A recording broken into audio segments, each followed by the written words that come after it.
भारतीय समाचार पत्रों पर नियंत्रण स्थापित करने के उद्देश्य से सन 1878 में तत्कालीन ब्रिटिश भारत के वायसराय लॉर्ड लिटन ने वर्नाक्यूलर प्रेस एक्ट पारित किया, जिसको देसी भाषा समाचार पत्र अधिनियम के नाम से भी जाना जाता है। सबसे पहले तो आप लोग इस एक्ट या फिर इस अधिनियम का नाम आप लोग अच्छे से याद रखिएगा। वर्नाक्यूलर प्रेस एक्ट पूछा जाता है तो ये सीधा नाम आप लोग कंफ्यूज हो जाओगे। तो वर्नाक्यूलर प्रेस एक्ट और देसी भाषा समाचार पत्र दोनों एक ही चीज है।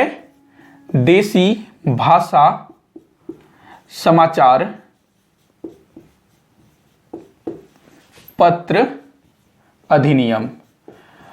चूंकि यह अधिनियम जो है 1878 में पारित हुआ था, तो इसके आगे आप लोग जो है 1878 ऐड कर देंगे। तो ये 1878 वर्नाक्यूलर प्रेस एक्ट 1878, देसी भाषा समाचार पत्र अधिनियम 1878। तो ये चीज था।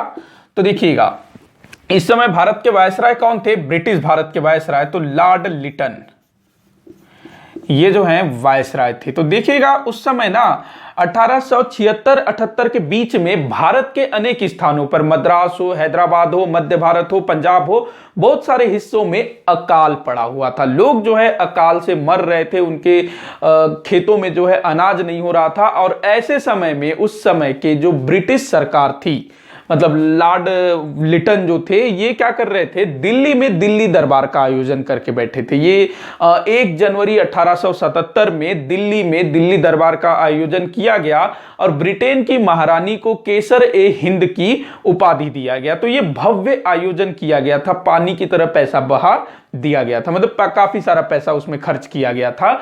तो उस समय के जो समाचार पत्र प्रकाशित होते थे, जितने भी राष्ट्रभक्त लोग थे, वो लोग काफी सारे समाचार पत्र निकालते थे। तो उन समाचार पत्रों में इस चीज की निंदा की गई कि भारत में भयंकर अकाल पड़ा हुआ है, अकाल पीड़ितों में उस राशि की से सहायता पहुंचाया जा सकता था, जो पैसा जो दिल्ली दरबार में खर्च किया गया। तो इसकी काफी निंदा की गई, काफी आलोचना की गई। तो लोग काफी लिखने लगे और लोग थोड़े बहुत जागरूक भी होने लगे। तो उस समय के वायसराय लॉर्ड लिटन इससे बड़ा डर गया कि भाई समाचार पत्र में इस तरह के लेख छपेंगे तो ब्रिटिश सरकार का क्या हाल होगा। तो लॉर्ड लिटन ने भारतीय समाचार पत्रों पर लगाम लगाने के उद्देश्य से ये वाला एक्ट लाया, वर्नाक्यूलर प्रेस एक्ट अथवा देसी भाषा समाचार पत्र अधिनियम 1878। तो इस अधिनियम के तहत क्या था? अब यहां पर देखिएगा, देसी भाषा समाचार पत्र। देसी भाषा मतलब क्या? जो हिंदी है, बंगाली है, मराठी है, गुजराती, तमिल, तेलुगु, मलयालम, पंजाबी, गुजराती, ये सब भारतीय भाषाएं हैं, देसी भाषाएं हैं। तो इन भाषाओं में प्रकाशित होने वाले समाचार पत्रों पर अंकुश स्थापित करना। यहां पर जो अंग्रेजी भाषा में जो समाचार पत्र प्रकाशित होते थे, चाहे उन समाचार पत्रों के प्रकाशक, मालिक, संपादक वो भारतीय ही क्यों ना हो, मतलब कि कोई भारतीय व्यक्ति अगर कोई समाचार पत्र निकालता है, उसकी भाषा अंग्रेजी है, तो उसमें ये वाला अधिनियम लागू नहीं होता था। केवल और केवल भारतीय भाषा के समाचार पत्रों पर यह अधिनियम लागू होता था। तो यह चीज आप लोग ध्यान रखिएगा। अच्छा, इसका उद्देश्य क्या था? तो भारतीय भाषा में मतलब भारत के देसी भाषाओं में छपने वाले समाचार पत्रों को लगाम लगाना, अंकुश लगाना। अगर उनमें कोई राष्ट्र विरोधी, ब्रिटिश सरकार के विरोध में कोई लिखता है, उनकी आलोचना करता है, तो ऐसे समाचार पत्रों के मालिक, प्रकाशक को दंडित करना, ये जो है इस अधिनियम का उद्देश्य था। और इसमें अधिकतर ना देसी भाषा के समाचार पत्र ही शामिल थे, अंग्रेजी भाषा के समाचार पत्र इसमें शामिल नहीं थे, ध्यान रखिएगा। अच्छा, इसमें क्या किया गया? इस अधिनियम के तहत जो जिला दंडनायक था, जिला दंडनायक मतलब कि जिला मजिस्ट्रेट, उसको यह अधिकार दिया गया कि वह स्थानीय सरकार के आदेश पर किसी भी समाचार पत्र के, मतलब देसी भाषा के समाचार पत्र के संपादक, मालिक, प्रकाशक, मुद्रक, उसको जो है अपने ऑफिस में बुला सकता है जहां भी, और उससे एक अनुबंध पत्र पर हस्ताक्षर करने के लिए बाध्य कर सकता है कि तुम जो है इसमें हस्ताक्षर करो कि आगे से तुम सरकार विरोधी कोई लेख नहीं छापोगे। तो ये जो है जिला मजिस्ट्रेट को ये स्पेशल पावर दिया गया कि वो किसी भी देसी भाषा के समाचार पत्र के मालिक, संपादक को इस तरह का अनुबंध करने के लिए बाध्य कर सकता है, चाहे कितने ही बड़ा आदमी वो क्यों ना हो, चाहे वो उस समय के बड़े बड़े जो समाज सेवी थे उनका समाचार पत्र ही क्यों ना हो, उनको भी बुला करके वो अनुबंध पर हस्ताक्षर करने के लिए बाध्य कर सकता है। तो इसमें यही अनुबंध होता था कि हस्ताक्षर करने वाला व्यक्ति जो भी प्रकाशक है, मुद्रक है, संपादक है, वो ये वचन देता था कि मैं जो हूं आगे से भविष्य में कभी भी सरकार के खिलाफ, सरकार की आलोचना, इस टाइप की चीजें नहीं लिखूंगा, इस टाइप से। तो ये होता था पहला चीज। दूसरा चीज ये था कि जो जिला दंडनायक का निर्णय है उसको अंतिम माना गया, मतलब कि जिला दंडनायक ने जो भी निर्णय किया, जो भी फैसला लिया वो अंतिम होगा, कहीं भी इसके विरुद्ध अपील नहीं किया जा सकता। जिला दंडनायक ही सब कुछ होगा, कहीं दूसरी जगह अपील नहीं किया जा सकता। तीसरा चीज ये था कि अगर इस अधिनियम से किसी समाचार पत्र को बचना है तो उस समाचार पत्र की एक प्रति जो है सरकार को देना होगा, पहले उसको बाहर निकलने से पहले जो है एक प्रति सरकार को देना होगा।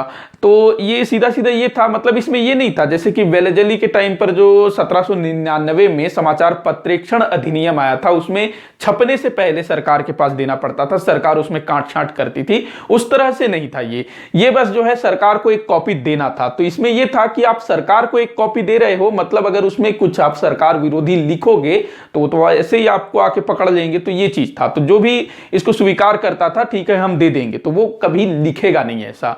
तो ये चीज था, 3 शर्तें थी। तो इस तरह से अब इसको जो है भारतीयों द्वारा मुंह बंद करने वाला अधिनियम कहा गया। आपसे पूछा जा सकता है कि किस अधिनियम को मुंह बंद करने वाला अधिनियम कहा गया, तो इसको जो है मुंह बंद करने वाला अधिनियम की संज्ञा दी गई, क्योंकि एक तरह से तो भाई ये पूरा मुंह बंद कर ले रहा है, मतलब आपको अंग्रेजों के इशारों पर चलना पड़ेगा, वो जो बोलेंगे वही लिखो, इस टाइप से हो गया ना। तो मुंह बंद करने वाला अधिनियम। इसके अलावा ये जो है चूंकि यह अधिनियम केवल देसी भाषा के समाचार पत्रों पर लागू होता था, अंग्रेजी भाषा पर नहीं। तो ये जो है देसी भाषा और अंग्रेजी भाषा के बीच भेदभाव की नीति पर आधारित था। अब यहां पर देखिएगा, जो भारतीय जो अंग्रेजी भाषा में समाचार पत्र निकाल रहे हैं उनके ऊपर भी ये चीज लागू नहीं होता था। सिर्फ और सिर्फ देसी भाषा, चाहे हिंदी हो, बंगाली हो, इन भाषाओं में जो समाचार पत्र निकलते थे उनके विरुद्ध ही कार्यवाही की जाएगी इस अधिनियम के तहत, अंग्रेजी भाषा के विरुद्ध नहीं, चाहे भारत का कोई व्यक्ति निकाले। तो इस चीज को आप लोग विशेष ध्यान रखिएगा। तो इस अधिनियम के तहत कुछ समाचार पत्रों पर मुकदमा भी चला। अच्छा, एक चीज ध्यान रखेंगे, ईश्वर चंद्र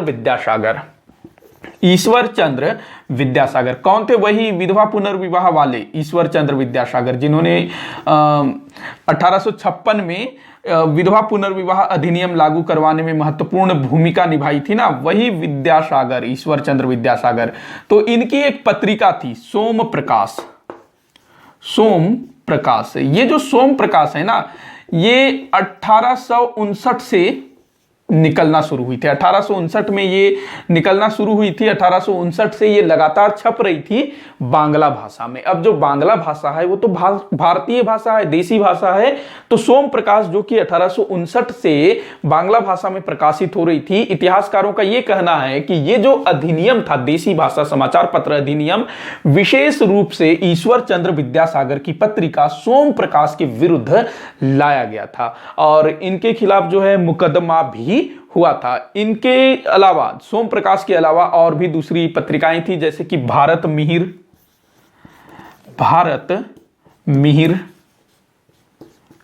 एक नाम याद रखेंगे ढाका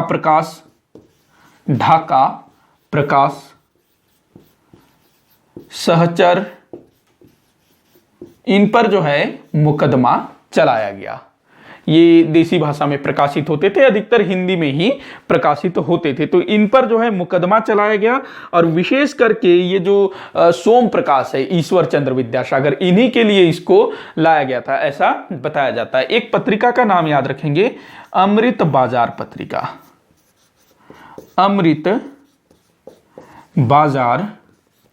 पत्रिका।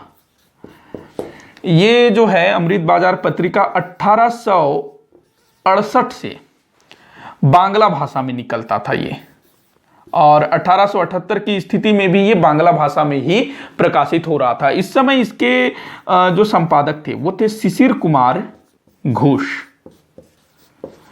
अब देखिएगा, ये जो आनंद बाजार पत्रिका था, सॉरी अमृत बाजार पत्रिका ही ना, कि आनंद बाजार तो नहीं है,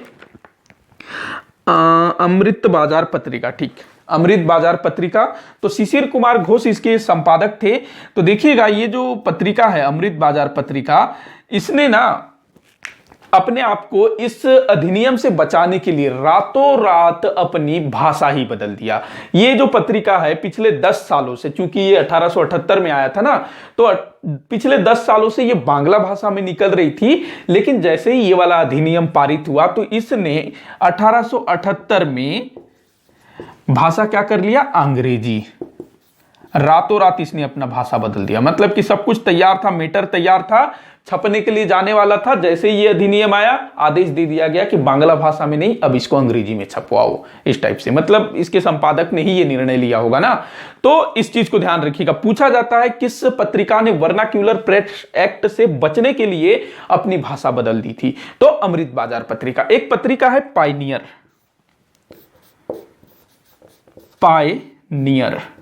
ये जो पायनियर पत्रिका है अंग्रेजी भाषा का पत्रिका था, और कहते हैं इस पत्रिका ने इस अधिनियम का समर्थन किया था कि ठीक है। तो ये जो अधिनियम, जिसको भारतीयों ने मुंह बंद करने वाला अधिनियम कहा, क्योंकि भाई आप कुछ लिख नहीं सकते, सीधा जो जिला दंडनायक है तुमको बुलाएगा अपने पास, मेरे को लिखित में दो कि तुम जो है सरकार के खिलाफ कुछ नहीं लिखोगे, अगर लिखोगे तो तुम्हारे ऊपर मुकदमा चलेगा। देखो ईश्वर चंद्र विद्यासागर कोई छोटे मोटे आदमी थोड़ी थे, उस समय भी इनके कितना मतलब जन समर्थन इनके पास था, विद्यासागर जी के पास। सोम प्रकाश, इनकी पत्रिका के खिलाफ ही इसको लाया गया था, मुकदमा चला इनके ऊपर।